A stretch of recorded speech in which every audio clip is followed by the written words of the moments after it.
ധർമ്മസ്ഥലയിലെ ഈ വെളിപ്പെടുത്തലുകൾ അല്ലെങ്കിൽ എന്തൊക്കെ വിധത്തിലാണ് ഇപ്പോൾ കൂടുതൽ വിവരങ്ങൾ പുറത്തു വരുന്നത് നമുക്ക് വേഗത്തിൽ ഒന്ന് നോക്കാം. ധർമ്മസ്ഥല എന്ന് പറഞ്ഞാൽ മംഗലാപുരത്ത് നിന്ന് ഏകദേശം ഒരു 70-75 കിലോമീറ്റർ ദൂരെയുള്ള സ്ഥലമാണ് ധർമ്മസ്ഥല. ഏറ്റവും പ്രധാനപ്പെട്ട ശിവക്ഷേത്രം സ്ഥിതി ചെയ്യുന്ന ഇടമാണ്. പക്ഷേ ജൈനമാരുടെ ട്രസ്റ്റാണ് ഈ ക്ഷേത്രം കൈകാര്യം ചെയ്യുന്നത്.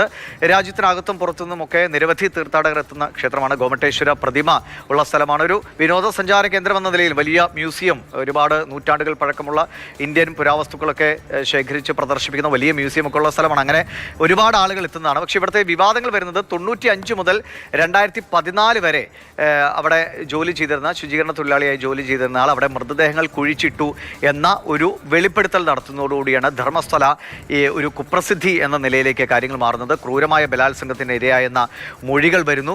ഒപ്പം ഒട്ടേറെ പെൺകുട്ടികളുടെ ജീവിതം അവിടെ നഷ്ടപ്പെട്ടിട്ടുണ്ട് എന്ന നിലയിൽ ഇപ്പോൾ മലയാളികൾ അടക്കമുള്ള കഴിഞ്ഞ ദിവസം ഒരു മലയാളി കുടുംബത്തിനടക്കം നമ്മൾ പ്രതികരണം കേട്ടാണ്. 4 പതിറ്റാണ്ട് മുൻപ് നടന്ന ഒരു മരണത്തെക്കുറിച്ചുള്ള അവരുടെ ആശങ്കകൾ, ചോദ്യങ്ങൾ ഇപ്പോഴും അത് തുടരുകയാണ്. അതിന് കൃത്യമായി ഉത്തരങ്ങൾ കിട്ടിയിട്ടില്ല. ബെൽത്തങ്ങടി കോടതിയിലാണ് ഈ ആരോപണങ്ങൾക്ക് പിന്നാലെ രഹസ്യമൊഴി കൊടുത്തത്. അതിനുശേഷമാണ് സർക്കാരിൻ്റെ ഇടപെടലുണ്ടാകുന്ന ഏകദേശം 450-ലേറെ സ്ത്രീകൾ കാണാതായിട്ടുണ്ട് എന്നാണ് പോലീസിന്റെ ഇപ്പോൾ നിലവിലുള്ള കണക്ക്. അത് പൂർണ്ണമായ ഒരു സ്ഥിരീകരണത്തിലേക്ക് എത്തിയിട്ടില്ല.